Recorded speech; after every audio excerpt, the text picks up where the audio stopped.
अंगदेशचा राजा झालो म्हणून मी स्वतःला भाग्यशाली मानत नव्हतो, कारण मला पूर्णपणे माहीत होतं की ते राज्यपद मला दुर्योधनाच्या कृपेनं मिळालं होतं. जे लाचार आणि दुर्बल असतात तेच केवळ असल्या दुसऱ्याच्या कृपेची ऐट धरतात.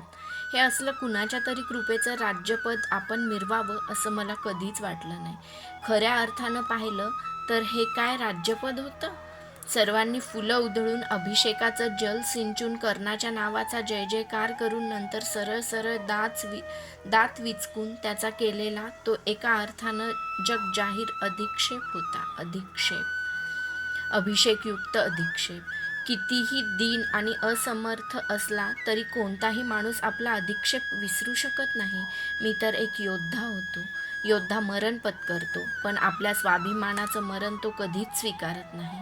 मला हस्तिनापुराचा त्या दिवशी इतका वीट आला होता की हे नगर सोडून मार्ग फुटेल तिकडे निघून जावं असं वाटलं. अशा एका देशात जावं की जिथं माणसाचं कुल कधीच विचारलं जात नाही, केवळ बल विचारलं जातं. म्हणूनच त्या दिवशी सायंकाळी राजवाड्याच्या सौंधावर चित्ररथ पक्षाचा थवा पाहणाऱ्या दुर्योधनाला मी म्हणालोही, राजा, तुझं हे राज्यपद आता तूच सांभाळ, मला चंपानगरीचा मार्ग मोकळा करून दे. पण त्याचा आग्रह घोरपडीसारखा होता. त्यानं मला आवर्जून सांगितलं की कर्णा, तुझ्या जोरावर तर मी त्या पांडवांना तोंड देण्यासाठी भक्कमपणे उभा आहे. तूच जर आता तोंड फिरवलंस तर मला नगरात तोंड दाखवायला सुद्धा जागा राहणार नाही. कुरूंचा ज्येष्ठ राजकुमार दिवा भीतासारखा जीव मुठीत घेऊन फिरताना तुला पाहायचं आहे की काय? तू हस्तिनापूर सोडून निघून गेलास तर हे पांडव मला जगणं सुद्धा अशक्य करून टाकतील.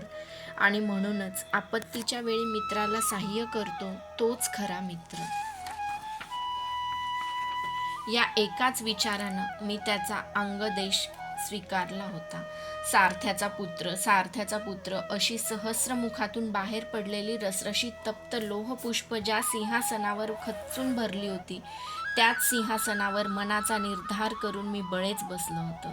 केवळ राज्यलोभाच्या आशेनं नाही, कारण अगोदर ज्या सर्वांनी माझी छी थू केली त्यांच्याकडून नंतर एका स्वतंत्र देशाचा राजा म्हणून घेताना माझ्या मनाला ज्या असंख्य यातना झाल्या आहेत त्या केवळ माझ्या मलाच माहीत आहेत.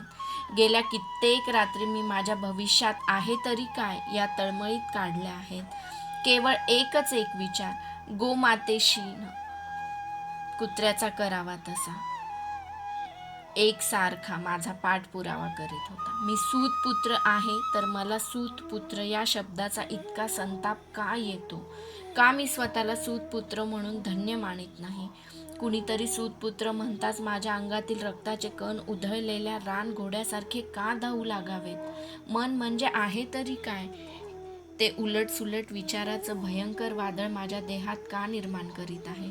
काहीच उत्तर सापडत नव्हतं आणि कधीच ते सापडणार नव्हतं. मला पूर्णपणे माहीत झालं होतं की स्पर्धेच्या त्या दिवसापासून नगरातील सर्वजण मला अंगराज म्हणत होते, स्वतंत्र म्हणत होते. पण ते केवळ तोंडावरच. माझ्या पश्चात ते माझी सारथी म्हणून अवहेलनाच करीत होते. अपमाना इतकं जगात मरणही भयानक नसतं. पण तरीही स्वतःला मी अंगराज म्हणवून घेत होतो, स्वतंत्र राजा म्हणवून घेत होतो. अंतःकरणात अपमानाचे कड पचवून बाह्यतः स्वातंत्र्याचे गोडवे गात होतो. कारण मी सारथी म्हणून राहिलो असतो तर कुणीच मला मान देणार नव्हतं. अंगराज कर्णापुढं मात्र सर्वजण मान तुकवीत होते. ते अंगराजपद टिकूनच मला जगात काहीतरी करता येणार होतं. कारण कर्ण उणे अंगराजपद म्हणजे केवळ धूळच नव्हती का? धूळ कुणी मस्तकी लावीत नाही, ती पायदळीच तुडविली जाते. म्हणूनच माझी इच्छा असो वा नसो हे अंगराजपद मला टिकवावंच लागणार होतं. स्वातंत्र्याची कास धरूनच मला या घनदाट अंधारातून काहीतरी मार्ग काढावा लागणार होता. स्वातंत्र्याशिवाय जीवन म्हणजे मूर्तीशिवाय मंदिर. माझं अंगराजपद जे माझं स्वातंत्र्यच होतं, कसंही असलं तरी ते स्वातंत्र्यच. आणि मला ते प्राणपणानं जपायचं होतं, कारण मला माहीत होतं माझ्या अंगदेशाच्या राज्यव्यवस्थेत युवराज दुर्योधन कसलाही हस्तक्षेप करणार नव्हता. आणि म्हणूनच मी स्वतःला स्वतंत्र म्हणवित होतो. दुर्योधन माझ्या भावना सांभाळील आणि माझ्या कल्पनांना कृतीची जोड देईल अशी माझी मनोदेवता मला सांगत होती.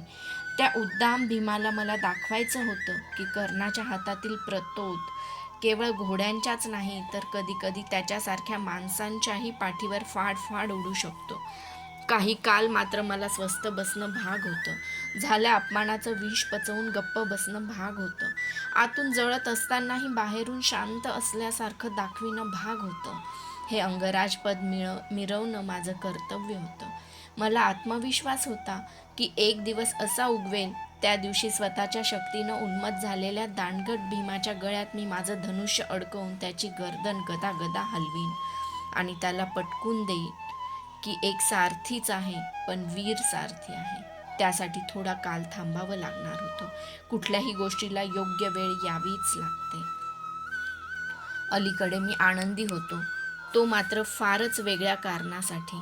कारण दूतांकडून माझ्या विवाहाची आमंत्रणं सगळीकडे गेली होती. विवाह खरोखरीच जगात स्त्री आणि विवाह या 2 गोष्टी नसत्या तर माणसाचं जीवन कसं झालं असतं. विधात्याचं हे रमणीय जग म्हणजे केवळ एक मरुभूमी ठरली असती.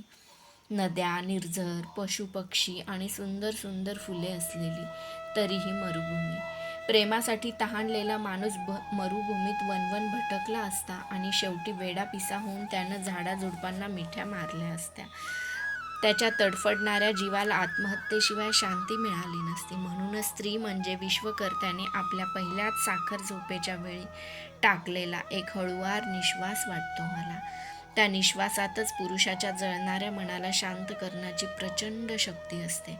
स्त्रीच्या प्रेमळ सहवासात माणूस जगाचं कौर्य विसरू शकतो, अपमानाचे कडू घोट धीरानं पचवू शकतो, नव्या पराक्रमाचे पर्वत उभे करू शकतो. विवाह म्हणजे तरुण मनाला ज्याची नेहमीच ओढ असते असं जीवनाच्या वाटचालीतील सर्वात मोक्याचं ठिकाण. विक्रमाच्या सागराला सौंदर्याच्या सरितेचं सांदक. आलिंगन, 2 तरुण मनाचं मधुर मिलन. म्हणूनच मला दुसरं तिसरं काहीच दिसत नव्हतं. दिसत होती ती केवळ माझ्या जीवनातील माझी साथीदारीण म्हणून प्रवेश करणारी माझी भावी अर्धांगी. एखाद्या मधमाशीनं आपल्या आवडत्या फुलाभोवती गुंजारत सारखं फिरावं, तसं माझं मन तिच्या काल्पनिक मूर्तीभोवती एकसारखं घोटाळत होतं. मला माहीत आहे माझ्यासारख्या योद्ध्याचं मन हे असं असू नये, पण ते तसं होतं. कारण मीही एक माणूस होतो. योद्ध्याचं मन बाणांची पाती करतात त्या लोखंडाचं केलेलं नसतं. त्यालाही भावभावनांनी बांधून टाकलेलं असतं. प्रत्यंचेशिवाय धनुष्य नाही आणि भावनेशिवाय मनुष्य नाही. म्हणूनच होऊ घातलेल्या माझ्या पत्नीची प्रतिमा माझ्या डोळ्यासमोर नित्य उभी राहत होती. मनात अनेक प्रश्नांचे काहूर होते. कशी वागेल ती माझ्याबरोबर? माझा स्वभाव, माझं जीवन, ध्येय तिला बरोबर समजेल काय? कारण माणूस हा कधीच परिपूर्ण नसतो. त्याच्या स्वभावात त्याच्या नकळत असंख्य दोष लपलेले असतात. बालपणापासून आजूबाजूच्या परिस्थितीचे पडसाद मनावर उमटलेले असतात. ते माणसाच्या स्वभावावर परिणाम केल्याशिवाय राहत नाहीत. क्षणोक्षणी ते प्रकट होत असतात. म्हणूनच परस्परांच्या स्वभावातले असे दोष पती पत्नींना तरी नीट माहीत असावे लागतात. वैवाहिक जीवन म्हणजे 2 चक्रांचा रथ. पती पत्नी ही 2 चक्र. ही दोन्ही चक्र ठीक समतोल असली तरच तो चालतो, नाहीतर अंती तो धरणीतच रुततो. ज्यांना हे पटलं नाही ते केवळ एक विलास म्हणूनच विवाह करतात. चांगली तलम वस्त्र परिधान करून फिरतात. अशी माणसं म्हणजे उत्तम वस्त्रातील केवळ पशु. त्यांच्या संस्कृतीचा टेंबा खोटा असतो. त्यांच्या पुढच्या पिढ्या तशाच विलासी आणि मूर्ख जन्मतात. हत्तीच्या पायाखाली मुंग्यांचं वारूळ सापडलं की त्यातील लाखो मुंग्या जशा चेंदामेंदा होऊन जातात, तशीच काळाच्या गजरापुढं त्यांच्या वंशजांची अवस्था होते. मुंग्याच्या संख्येला कधीच किंमत नसते, कारण त्या शूद्र असतात. माझ्या डोळ्यासमोर माझ्या होणाऱ्या पत्नीची मूर्ती उभी होती. एक कर्तव्यदक्ष पती म्हणून, एक प्रजाहित दक्ष राजा म्हणून माझ्या विवाहाला माझ्या राज्याभिषेका इतकंच महत्त्व होतं. वृषाली माझी जीवनसाथी होणार होती. प्रयागात माझ्या चरणांवर वाहिलेला आपल्या जीवनाचा घडा ती तसाच माझ्या चरणावर ठेवणार होती. सत्यसेन माझा मेहुणा होणार होता. एका सारथ्याचं एका सारथी कन्येशी जन्माचं नातं जोडलं जाणार होतं. म्हणूनच तिची गोलाकार शंखासारखी नितळ आकृती माझ्या डोळ्यासमोर एकसारखी नाचत होती. तिच्या साह्यानं माझं जीवन मनातल्या खडगासारखं निर्धास्त होणार होतं. म्यानात खडक कधी गंजत नसतं, उलट ते अधिक धारदार राहतं. माझ्या लेखी वृषाली म्हणजे पृथ्वी तलावर अवतरलेलं साक्षात अप्सरेचं एक प्रतिचित्रच होतं. खरोखर स्त्रीच्या सौंदर्यात किती प्रभावी सामर्थ्य असतं. नियंता हा जर एक जग रंगविणारा कुशल रंगारी असेल, तर स्त्री ही त्यानं रंगवलेली सर्वश्रेष्ठ रंगकृती म्हणली पाहिजे.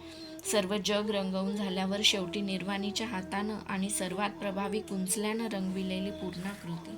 वृषालीच्या नावाबरोबरच वायूच्या झुळकीसरशी एखाद्या मिटलेल्या कळीच्या पाकळ्या हळूवार उमलल्या जाव्यात, तशा माझ्या अनेक मधुर स्मृती फुलविल्या जातात. कधी कधी माणसानं केवळ दैवावरच विश्वास ठेवावा असं वाटू लागतं, कारण स्मृतीपटलावरील